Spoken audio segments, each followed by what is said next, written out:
황금과 유황과 몰약을 드렸던 동방박사의 그 섬김, 그 경배가 저와 여러분의 경배인 줄 압니다. 그 삶의 모습 가운데에 내 삶을 드리리라, 내 정성을 드리리라, 내 마음을 드리리라. 이 마음으로 이 시간 우리가 하나님 앞에 예배 드리는 줄 압니다. 그 예배 가운데에 이 시간 주의 은혜와 사랑이 더 풍성함으로 역사되어지기를 주님의 이름으로 축원드립니다. 나니아 연대기의 저자로 많이 알려져 있는 C.S. 루이스, 그가 1924년 당시 26세 때 겪었던 이야기입니다. 그는 전사 한 친구의 어머니와 함께 그의 집에서 함께 살기로 합니다. 그와 친구의 어머니 무어 여사와의 관계는 힘들 때가 많았습니다. 재정은 빠듯했고 그렇다고 둘 다 집안의 도움도 얻을 수 없었습니다. 무어 여사는 루이스가 아무리 학문의 본분을 다하는 중이라 해도 반드시 집안일을 거들어야 한다라고 생각했고 그 부분에 있어서는 매우 강경했습니다. 참고 견디다 어느 날 루이스는 한계에 달하게 되었습니다. 그가 장을 봐서 집에 돌아오자마자 무어 부인은 그에게 다시 심부름을 시킵니다. 또 그는 그 심부름을 따라 나아가지요. 돌아오니 다시금 무어 여사가 그에게 개를 산책해 달라고 이야기합니다. 계속해서 잔소리하는 것이지요. 그날 루이스는 다음과 같이 일기장에 적었습니다. 내 속에 쌓인 신경질적인 짜증이 점심 식사 후에는 극에까지 치달았고 나의 생각도 극도로 무책임하고 밀어내지고 통제력을 잃어 한순간 나는 내가 무슨 광란이라도 부릴 것 같아서 정말 두려웠다. 자신의 어머니도 아니고 친구의 어머니와 함께 살기로 결정했고, 그러나 그 친구의 어머니가 계속해서 그에게 요구하는 것이 점점 쌓이고 쌓였을 때에 그 안에 광란을 일으킬 만한 그 요소였다라고 그렇게 그는 두려웠다 고백합니다. 루이스는 도저히 감당하기 힘든 좌절과 분노를 느꼈습니다. 그러나 그가 통과해야 했던 그 풍랑 속에서 한 성숙한 그리스도인의 리더자가, 지도자가 탄생하게 되었습니다. 그 여정이 없었다면 그는 그 아름다운 성숙한 그리스도인, 또 그리스도인의 지도자로 자리매김하지 못했을 거라 그의 전기를 적었던 작가가 그렇게 고백한 바가 있습니다. 그래서 그는 인간의 변덕스러운 마음과 복잡다단한 영혼을 누구보다도 잘 섬세하게 다룰 줄 알고 또 기록할 줄 아는 통찰한 사람이 되었습니다. 루이스는 사는 법을 배우기 위하여 죽는 법을 배워야 했습니다. 올 2월에 세상을 떠난 최고의 지성인으로 손꼽았던 이어령 박사도 김지수 기자와의 인터뷰에서 매일 밤 나는 죽음과 팔씨름을 한다라고 고백합니다. 그는 죽음을 두려움의 대상으로 여기지 않았습니다. 죽음이 무엇인지 알게 되면 삶이 무엇인지 알게 된다는 것을 깨달았습니다. 죽음과 삶이 분리가 아님을 알았던 것이지요. C.S. 루이스는 살기 위해 죽는 법을 배웠습니다. 이어령 박사는 매일 밤 죽음과 씨름한다고 고백하였습니다. 죽음을 아는 사람은 지금을 살아갈 수가 있습니다. 어떤 삶을 살아야 하는지 알게 되는 것이지요. 다시 말해 죽음을 알면 지금의 삶을 가벼이 여길 수가 없습니다. 더 나아가 성숙한 사람이 되는 길을 선택하게 되는 것이지요.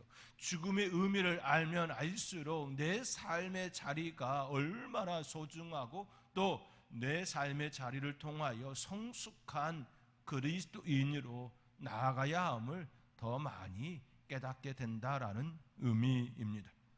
성숙한 사람이 된다는 것은 결코 쉬운 일이 아닙니다. 결코 녹록한 일이 아니지요.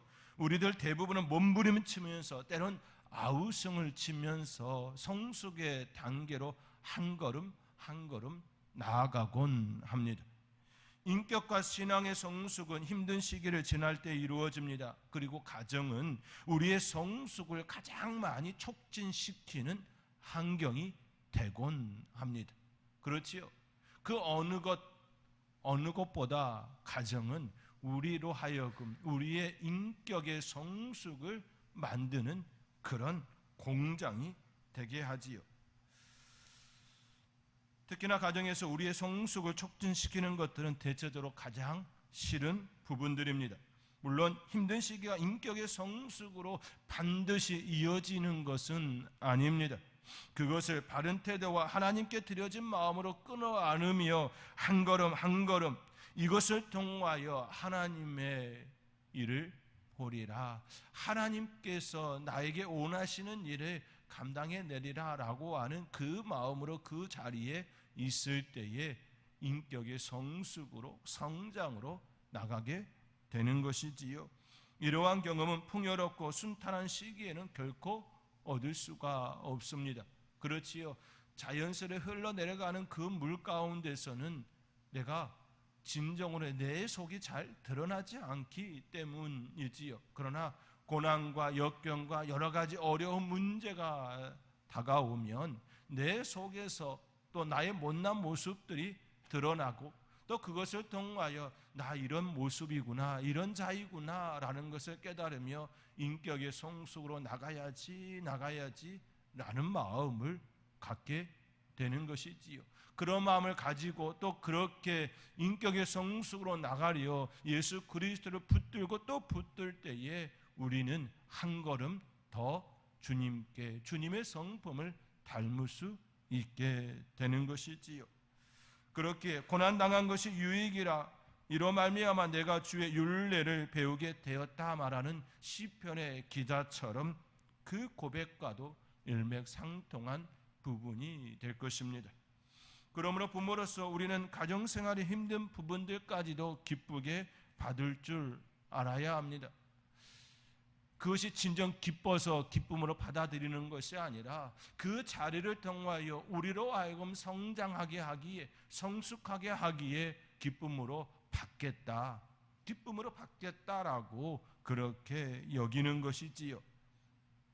끊임없이 치우는 것, 한밤중에 자다가 깨는 것, 그렇지요. 어린 아기들 통하여서 한밤중에 깨는 것 허다하지요. 또 자녀들이 늦게 들어올 때에 또 그것으로 인하여 깊은 잠을 못 자고 또 깨는 일이 허다함을 우리가 느끼고 있지요. 가족을 위해 내가 원하는 것을 포기하는 것, 가족의 안녕을 위해 직장의 무게를 견뎌야 하는 것, 자녀들의 돌봄으로 자신을 챙기지 못하는 것, 이러한 일들로 지치고 힘들고 즐겁지 않을 수 있으나 그래도 매일 자아가 죽도록 부름받은 그리스도인으로서 우리는 이러한 십자가의 사건들이 얼마든지 귀하게 여기게 또 귀하게 여기며 존중할 수 있어야 하는 것이지요. 그렇지요. 우리의 삶의 자리에 일어나는 그 수많은 일들이 나의 십자가가 되어지는 것을 알면 알수록 그 일들에 대하여 귀하게 여기고 오히려 존중할 수 있는 우리의 마음이 되어질 수 있는 것이지요. 그것이 십자가가 아니라 나를 괴롭히는 것이다 라고만 느껴지고 또 그렇게 다가온다면 그 일에 대하여 결코 기쁨이나 또 존중하는 마음이 우리 안에 일어나지 않을 것입니다. 그러나 그러한 것들이 십자가의 사건임을 안다면, 깨달은다면 그 일은 진정으로 존중하는 그 대상이 될 것입니다. 그러한 일들이 우리의 삶에서 차지하는 자리와 역할을 인정해야 하는 것이지요. 우리의 일상에서 일어난 일들이 나의 십자가임을 인정해야 합니다. 십자가는 멀리 있는 것이 아닙니다. 자신에게 주어진 그 사명이 바로 십자가입니다. 우리는 십자가를 생각할 때 매우 거창하고 때로는 전 세계를 구원해야 하는 일들로 착각할 때가 있습니다. 전 세계를 구원해야 하는 일들이 아니라면 최소한 지역사회라도 또 이름이 있는 그 일들을 해야 그 역할을 하는 것이라 생각할 때가 있습니다. 그러나 우리의 십자가는 결코 그렇지가 않습니다. 그리스도인으로서 감당해야 할 모든 것들이 다 우리의 십자가입니다. 그리스도인으로서 감당해야 하는 일이라면 그 일은 모두가 다 십자가, 우리의 십자가입니다. 우리는 예수님께서 지신 십자가를 나의 십자가로, 우리의 십자가로 여길 때가 있습니다. 그러나 결코 예수님의 십자가는 우리의 십자가가 아닙니다. 왜냐하면 우리는 예수님이 아니기 때문입니다. 우리는 하나님의 아들로 이 땅에 보내진 구원자가 아니기 때문입니다. 예수님께서는 하나님의 아들로 하늘 보좌를 버리고 이 땅에 오셨습니다. 죄인들을 위하여 골고다를 오르셨습니다. 십자가를 메고 오르셨습니다. 그리고 십자가 위에서 죽음을 맞이하였습니다. 그 십자가를 통하여 죄인들을 구원하여 주셨습니다. 죄로 죽을 수밖에 없는 우리를 그 십자가의 사랑으로 구원하여 주셨습니다. 죄인을 의롭게, 의인되게 하여 주셨습니다. 우리는 우리의 십자가를 매일 진다 할지라도 죄인들을 의롭게 할 수 있는 구원자가 될 수가 없습니다.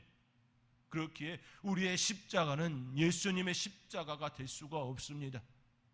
다시 말해 예수님의 십자가는 우리의 십자가가 될 수가 없지요. 다만 우리의 삶의 자리에서 예수 그리스도를 닮아가기 위하여, 예수 그리스도를 위하여 그리스도 이름으로 하는 그 모든 일이 다 십자가라는 것입니다.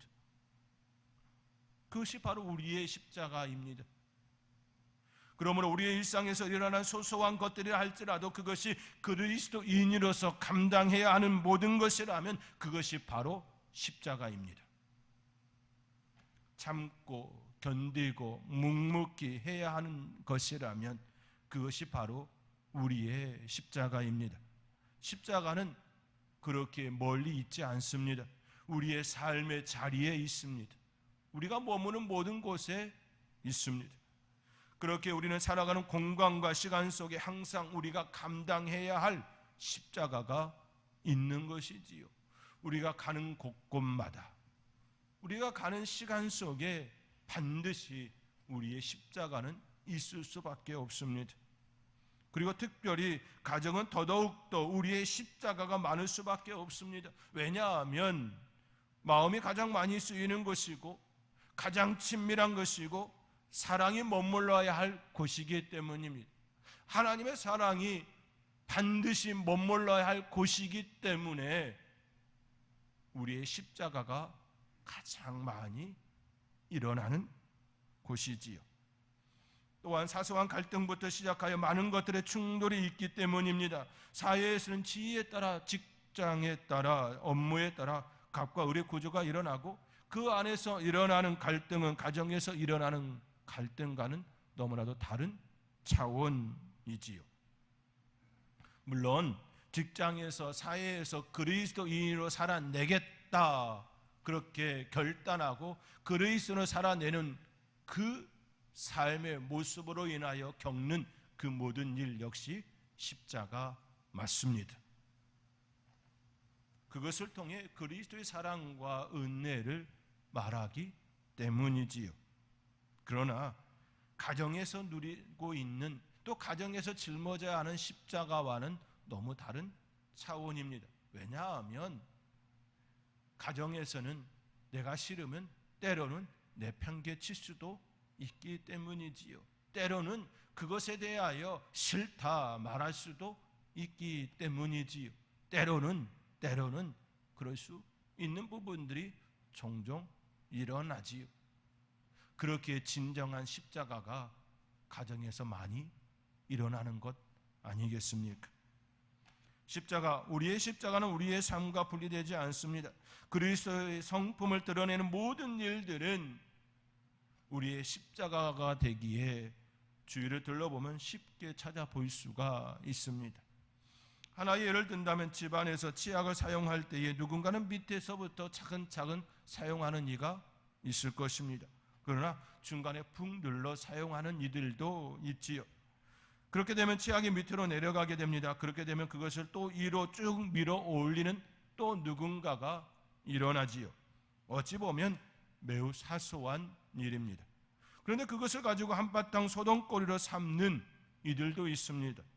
특히나 자녀들에게 몇 번이고 아래에서부터 짜서 사용하라고 여러 번 이야기하고 또 여러 번 이야기했음에도 불구하고 그렇게 하지 않으면 화를 내거나 잔소리로 쏟아내기도 합니다. 자녀들은 자연스레 당하는 입장이 될 것입니다. 자녀들이 100% 잘했다라고 말하는 것은 아니지만 그것에 대하여 여유롭게 접근하지 못하는 그 모습이 우리 안에 있다라는 것이지요. 그 모습이 대체적으로 부모들에게서, 특히 어머니에게서 많이 일어나지요. 왜냐하면 살림을 감당해야 하기 때문이지요. 이러한 일은 매우 사소한 일이지만 참지 못하고 화를 내고 갈등의 소지로 삼게 된다면 때론 부모로서 감당해야 할 십자가, 사소한 그 일로 인하여 무너지게 되는 것이지요. 물론 저는 산업에 감사를 드립니다. 왜냐하면 요즘 치약은 가운데 푹 짜도 밑으로 쑥 내려가고 그러지는 않더라고요. 너무 좋아졌습니다. 그러나 한 번쯤 생각해 볼 수 있는 일들이 우리 주위에 너무 많이 일어나지요. 꼭 치약만이 아니라도 말입니다. 얼마나 작고 사소한 일입니까? 그러나 이러한 사소한 일들이 쌓이면 우리의 영혼을 짓누르는 형태가 되곤 합니다. 특히 집안일을 감당해야 하는 어머니의 입장에서는 더더욱더 그렇게 작용이 되지요. 앞서 서두에서 누이스의 이야기를 잠시 드렸던 것처럼 무어 여사는 누이스에게 시장을 봐오라고 했습니다. 시장을 다녀온 그에게 또다시 신분을 보냈습니다. 그리고 돌아온 그에게 강아지를 산책해달라고 또 잔소리를 쏟아내었습니다. 그러나 누이스를 무너뜨린 것은 하나의 사건이 아니라 그것들이 그에게 합의되어 다가왔을 때입니다. 그렇지요? 가정에서 일어나는 또 무너지는 이유가 무엇입니까? 하나의 일이 계속해서 반복되어질 때에 그렇게 되기도 하고 또 여러 가지가 쌓였을 때에 그렇게 폭발하기도 합니다. 그런데 그것들이 결코 큰 일이 아니라 사소한 것들이라는 것이지요. 가정생활에서 일어나는 모습들, 작은 짜증들이 쌓이고 쌓여 결국 누구도 상상할 수 없는 큰 폭발로 연결됩니다. 가정에 불화가 일어나는 경우가 마찬가지이고 큰일 때문에 불화가 일어나는 것이 아니라 작은 일이 쌓여서 그러한 일들을 겪게 됩니다. 결국 십자가는 매일 작은 일을 기꺼이 기쁨으로 때로는 사명으로 감당함으로써 평화가 일어나는 것이지요. 예수님께서 십자가를 지심으로 죄인된 우리에게 진정한 평화를 주셨던 것처럼 가정에서 사소한 그 것들을 기쁨으로 매일매일 감당하고 또 감당할 때에 진정한 가정의 평화가 일어나는 것이지요. 십자가는 멀리 있는 것이 아니라 사소한 그 일을 하나하나 감당할 그때의 기쁨으로 그리스도인으로서 감당하고 있느냐? 그것이 바로 십자가라는 사실입니다. 이효령 박사는 2017년 간암 진단을 받았습니다. 그는 올 2월에 죽기까지 죽음과 함께 사는 삶을 선택하였습니다. 그는 사랑하는 딸 이민아 목사님을 세상에서 먼저 떠나보내야 했습니다. 이민아 목사님도 암에 걸려 그렇게 또 세상을 떠났지요. 그러나 그가 선택한 그 삶은 죽음을 두려워함이 아니라 천국을 바라본 소망이었습니다. 이효령 박사는 사랑하는 딸을 통해 하나님의 사랑을 깨달았습니다. 그리고 그 사랑을 알게 된 이후 그의 삶은 지성에서 영성으로 변화된 삶으로 나아가게 되었습니다. 그리고 그가 암에 걸린 것을 알게 된 이후 그는 항암 치료를 받지 않고 죽음과 함께 사는 길을 선택하였습니다. 그의 나이 80이 넘었고 또 사랑한 딸의 그 모습을 보았기 때문이었습니다. 메멘토 모리, 죽음을 기억하라. 그는 김지수 기자와의 인터뷰에서 다음과 같이 이야기합니다. 메멘토 모리, 죽음을 기억하라. 죽음은 생명을 끝내지만 말을 끝내는 것이 아니지. 나처럼 암에 걸린 사람을 위해 과학자들은 특효약을 만들려고 노력하지. 그런데 나는 과학자도 영웅도 그렇다고 의지가 강한 사람도 아니야. 충청도 사람이라 독하지도 못해. 독하지도 않은 나 같은 사람이 암에 걸려 죽을 때까지 자기 일을 할 수 있다면 암이 뭐가 무섭겠나. 끝까지 자기의 일을 할 수 있다면 암이 두렵지 않다, 무섭지 않다, 오히려 그는 이야기하고 있습니다. 내가 암세포 죽이는 약은 못 만들어도 암에 걸린 사람을 위한 정신치료제는 만들 수 있지 않겠나. 그가 여기서 말하는 정신치료제는 그를 통하여 사람들에게 주는 메시지입니다. 그 메시지를 통하여 사람들에게 위로를 줄 수 있고 또 삶의 희망을 이야기할 수 있다 보았습니다. 나중된 자가 먼저 된다는 말이 있지. 내 딸이 그렇게 열심히 살다 갔어. 인간은 암 앞에서 결국 죽게 된다네. 이길 수 없어. 다만 나는 죽을 때까지 글을 쓰고 말을 하겠다는 거지. 하고 싶은 일을 다 해나가면 그게 암을 이기는 것 아니겠나.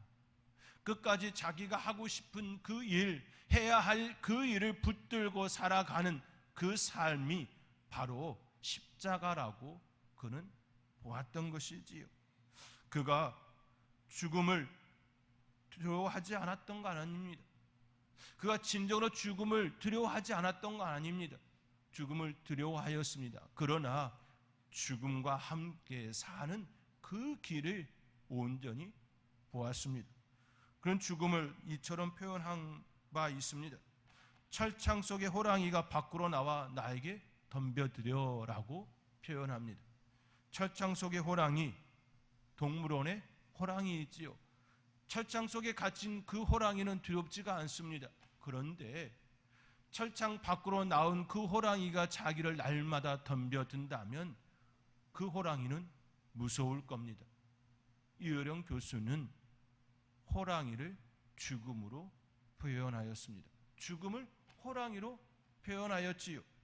날마다 밖으로 나와 자기에게 덤벼든다라고 이야기합니다.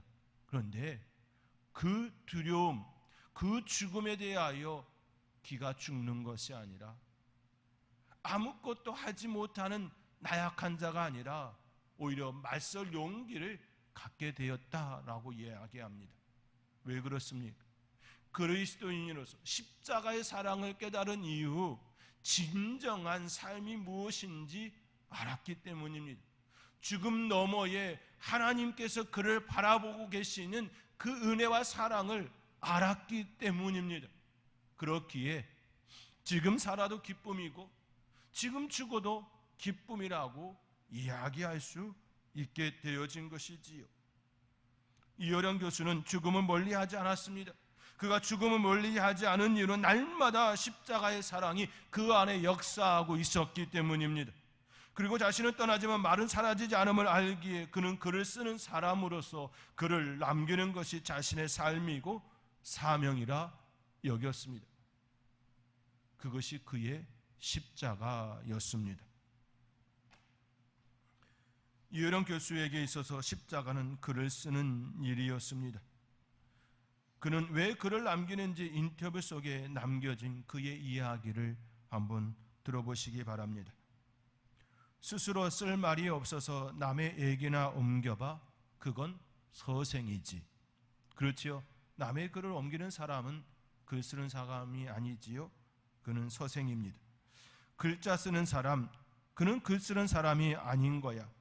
사람들은 글씨 쓰는 사람과 글 쓰는 사람을 혼동하는데 글씨 쓰는 사람은 서경이네. 베끼는 사람, 보다시피 나는 지금 많이 아프네. 말할 수 있는 시간은 갈수록 짧아져. 그래서 내가 이제부터 남은 이들을 위해 각혈하듯 내 이야기를 해볼까 하네. 피를 토하는 그 심정으로, 그 마음으로 글을 남기겠다라고 이야기하는 것이지요. 그게 희망이 될지 선물이 될지 나는 모르지만 내가 지금 할 수 있는 게 그거니까, 지금 그가 할 수 있는 일이 그것이기에 그 일을 선택했다라는 것입니다. 80이 넘었고 또 그의 딸의 죽음을 보았고, 그러기에 항암 치료를 받으며 정신이 해이해지고 흐트러진 그 모습으로 남은 시간을 보내는 것이 아니라 글을 씀을 통하여 정신치료제, 사람들에게 글을 남기는 그 삶을 선택하겠다라고 이어령 교수는 그것이 십자가라고 바라보았다라는 것이지요. 항암치료를 받지 마십시오가 아니라 그에게 있어서 그것이 십자가였다라고 그는 받아들였다라는 것입니다. 이처럼 이어령 교수는 글을 쓰고 남기는 것을 사명으로, 십자가로 여겼습니다. 십자가, 그것은 각자에게 주어진 삶의 자리에서 일어나는 것입니다. 우리의 삶의 자리가 가정이 가장 두드러진 것이기에 우리는 그곳에서 가장 많은 십자가를 짊어질 수밖에 없습니다. 특히 함께 살아가는 공간이기에 더더욱더 그렇습니다. 실제로 누군가와 함께 살다 보면 반드시 서로 부딪히고 서로 섬겨야 하고 서로 성질을 돋우는 일이 생길 수밖에 없습니다. 이 모두가 우리에게 우리의 자아가 죽기를 기대하며 요구합니다. 십자가가 되는 이유가 바로 여기에 있습니다. 우리의 자아가 죽기를 바라고 있기 때문입니다. 오직 예수 그리스도의 사랑만 드러나기를 바라기 때문입니다. 현대의 영화와 연애 소설들은 로맨스를 마치 무조건적인 사랑, 끊임없는 격려, 시들지 않는 애정, 솟구치는 낭만, 지속적인 존중 등 우리의 모든 비현실적인 기대가 그대로 실현되는 장으로 소개됩니다. 또 그렇게 실현시킵니다. 그러나 가정생활은 그렇지 않습니다. 가정생활은 현실입니다. 더 나아가 그리스도인의 시각으로 볼 때 가정생활은 내가 나 자신의 이기적인 욕망, 편안함에 대한 중독, 자존심, 대우받으려는 마음에 대하여 죽는 법을 배우는 장입니다. 오히려 내가 죽는 장이지요. 결코 가정생활은 영화나 연애 소설이 아닙니다. 치열한 영적 전쟁을 치르는 삶의 현장입니다. 그것은 우리의 인내를 테스트합니다. 그것은 우리의 한계를 테스트합니다. 그것은 우리의 성품을 테스트합니다. 그것은 우리의 사랑도 테스트합니다. 진정으로 자녀를 사랑하고 있느냐라고 테스트합니다. 부부간에도 그렇게 테스트합니다. 그러나 그것은 우리가 살아야 할 삶의 자리입니다. 그렇기에 그것은 우리의 십자가를 지고 주님을 따르는 삶의 자리입니다. 사랑하는 성도 여러분, 주님을 따르는 삶은 장소와 시간이 별도로 정해져 있지 않습니다. 우리가 머무는 모든 공간이 바로 주님을 따르는 삶의 자리입니다. 그 자리를 통해 하나님께서는 주님의 성품을 닮아가기를 원하십니다. 그 자리를 통하여 자녀들에게 예수 그리스도의 성품을 드러내기를 원하십니다. 그렇기에 그 자리가 우리의 십자가입니다. 그 자리가 바로 저와 여러분의 십자가임을 깨닫고 날마다 자아를 죽이며 십자가를 지는 저와 여러분이 될 수 있기를 바랍니다. 그 은혜가 저와 여러분 가운데 기쁨으로 작용되어지기를 주님의 이름으로 축원드립니다.